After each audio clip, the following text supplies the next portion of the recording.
So I wanted to tell a short story about a run-in I had with two people in 2013. I was with a friend, and we were at a place in St Kilda in Melbourne at a bar, and we got talking to these two wogs, and they were telling us about drugs and their life and the best drugs they'd ever taken and things like that. And they were reminiscing about these pills called White Hearts, these ecstasy pills, and they were talking about these pills being, the halcyon days of drug taking, and how it was just the best thing ever. And that was sort of the preamble before we were held at knife point. But my friend Paul actually wrote a short little history of them, and I wanted to tell the story. So this is The Days of Hearts by Paul T.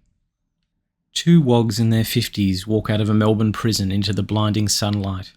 It's the most they've seen in decades, after spending most of their drug trafficking sentence locked in solitary for regularly raping other inmates.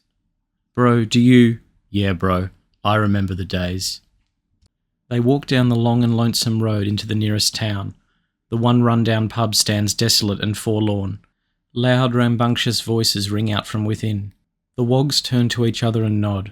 One of them retrieves a used syringe from his arse crack and palms it subtly. It was passed around and used by a bunch of blokes in prison who had AIDS, though he won't mention this to the people he shivs with it. That will be a surprise for them to find out later.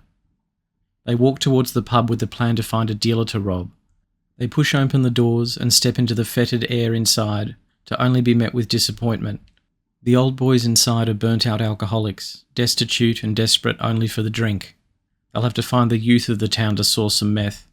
The old booze-brained, leather-skinned Aussies stare daggers at the two wogs as they walk in and sit down at the bar, remembering the good old days when they'd cave in the heads of anyone without a swastika on their forearm.